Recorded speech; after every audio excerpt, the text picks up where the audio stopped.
second.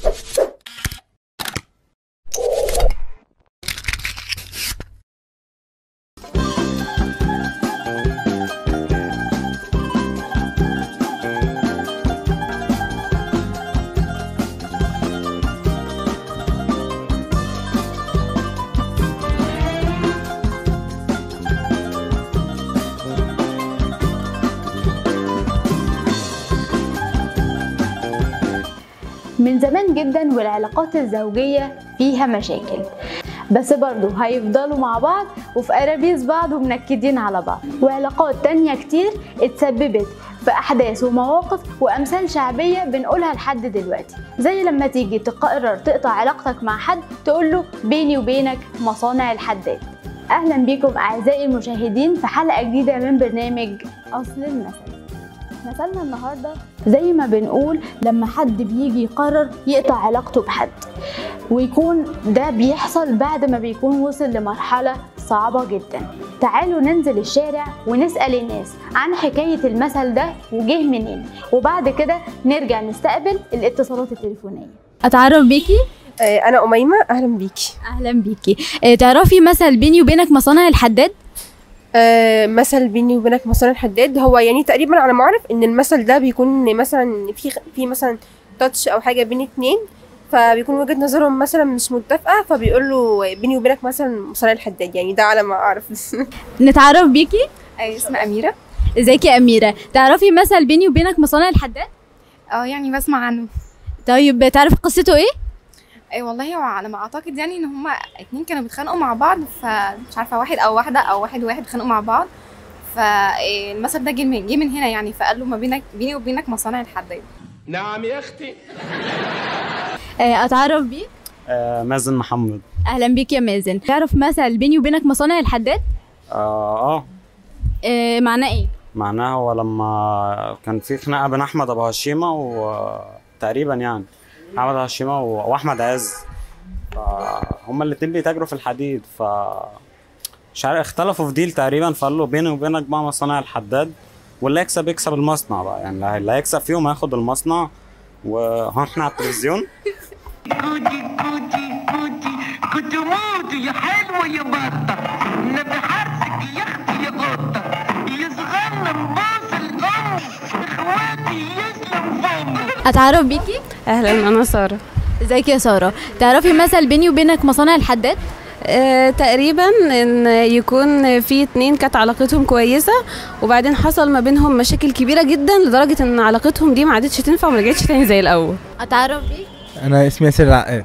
تعرف مثل بيني وبينك مصانع الحداد؟ سمعت عنه. طب تعرف ايه قصته؟ الحقيقه لا.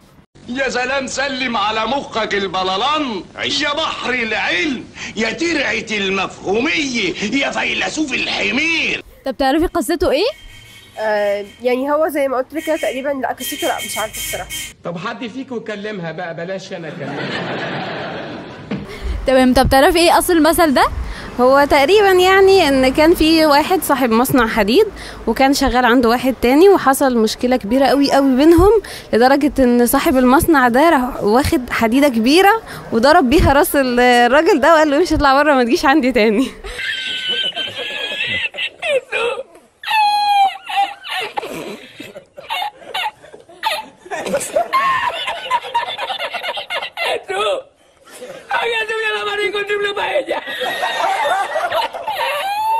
طيب تعرف قصته ايه الأصلية؟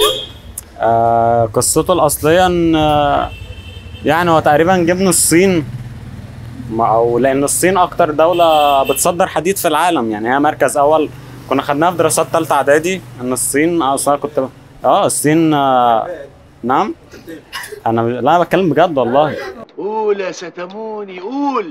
طب تحبي تقولي لحد بيني وبينك مصانع الحداد؟ ممكن مريم صاحبتي. ايه؟ بتحبي توجهي المثل ده لحد من هنا؟ اختي. اختك؟ يا نهار ابيض. انا وهي على طول بنتخانق مع بعض. لا واثقه من نفسيها، مش واخد بالها كده. ازيك يا ماما؟ ما تيجي يا ولد تعال ارحم يا ولا يا اخي التحال. طب تحبي تقولي لحد بيني وبينك مصانع الحداد؟ لا الحمد لله ما عنديش اعداء. سلام. فهو بقى مصانع الحداد دي اصلا اصلها في الصين. ده من شلة موافقون ويروح مسقف. طب تحب تقول لمين بيني وبينك مصانع الحداد؟ بيني وبينك مصانع الحداد احب اقولها للواد علاء عوني، عشان واخد الهاي كول بتاعي، والله العظيم 3 هقول له امك. ما بحبوش الواد ده. طب هو بما انك معرفتش ايه قصته فاحنا معانا جمله لازم تقولها. افتح الورقه قول بقى الاول اللي فوق دي غزي ارمي صب احم اعزو اصب دع زع دل اسن نل. يا عم الحاج، يلا يا عم الحاج، احنا ناقصين لبخه في الكلام، ناقصين لبخه، ده عايز يتعالج ويجي لنا. ودلوقتي جه ميعادنا مع استقبال الاتصالات التليفونيه، ومعانا اول تليفون ونقول الو. السلام عليكم. نتعرف بيك. انا اسمي باهر بسيوني قرطان. ممكن تقول لنا حكايه مثل بيني وبينك مصانع الحداد؟ تمام. انا بصراحه المثل دوت اللي انا فهمته منه اللي هو يعني لو حد متخانقين مع بعض او حد بينهم خلافات كبيره، فالمثل ده بيبقى قصده حاجه شبه كده.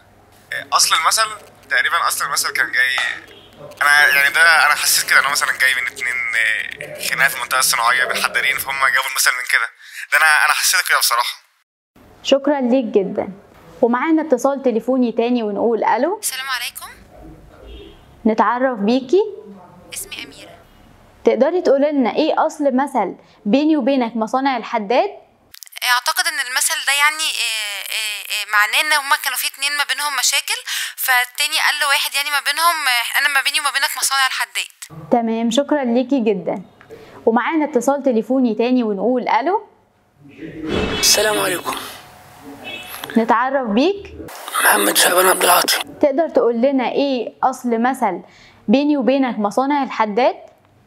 المثل ده يعني ممكن 2 كانوا على خلافات مع بعض، فيعني بيقول ده مصانع ده بينهم وبين بعض مصانع الحداد، لان في خلافات حصلت قبل كده وبينقضوا بعض وهكذا يعني. تمام، شكرا ليك جدا. ودلوقتي جه ميعادنا مع معرفة أصل المثل بيني وبينك مصانع الحداد. بترجع أحداث قصة المثل ده لقديم الأزل. كان في أحد رجال العرب متجوز من واحدة ست كانت مسببه له استعاسة شديدة جدا، كانت طليقة اللسان وبتتعمد تسبب له مشاكل في المكان اللي هو فيه، واستمرت بالشكل ده فترة طويلة جدا. شاف فيها الزوج ما يشيب له الوجدان، وفي يوم من الأيام تسببت الزوجة بمشكلة كبيرة جدا لزوجها في القرية اللي هم فيها، وفاضل كيل بالراجل من أفعالها. فخرج من الخيمة وهو عمال يزعق ويقول لها بيني وبينك ما صنع الحداد، ولكن الزوجة ما بقتش فاهمة ايه هو اللي بيقوله ده وايه المغزى ورا الكلام ده، وما هديتش الزوجة عن اللي قاله زوجها قبل ما يمشي، وفضلت تفكر في الجملة اللي قالها لساعات طويلة، وتحاول تخمن ايه اللي بيصنعه الحداد ممكن يستخدمه زوجها عشان ينتقم بيه منها. وقالت خلاص انا هفضل مستنياه لحد ما يرجع واساله وافهم منه هو يقصد ايه. فضلت بصل اللي هو بيعمله باستغراب شديد جدا، خاصه ان الزوج ما ادالهاش اي اجابه للاسئله اللي هي كانت بتسالها، وفضل ساكت. وشويه ندى الزوج على ابنه واداله العصايه وقال له اترك كده على الحديد علشان يعمل صوت، وقال له افضل مستمر في الصوت ده. وبدأ يخرج هو من الخيمة وابنه مستمر في الخبط لحد ما وصل لنقطة ما كانش فيها أي صوت خالص. قال بس هنا أنا هنصب خيمة علشان أقعد فيها وارتاح بقى من من الصوت العالي بتاع الست دي ومن المشاكل بتاعتها. وبكده تكون انتهت حلقتنا النهارده، اتمنى تكون عجبتكم. الى اللقاء في حلقه جديده. عارفه واحد او واحده او واحد اتخانقوا مع بعض، فالمثل ده جه من هنا يعني، فقال له ما بينك ايه وبينك مصانع الحداد. تعرف مثل بيني وبينك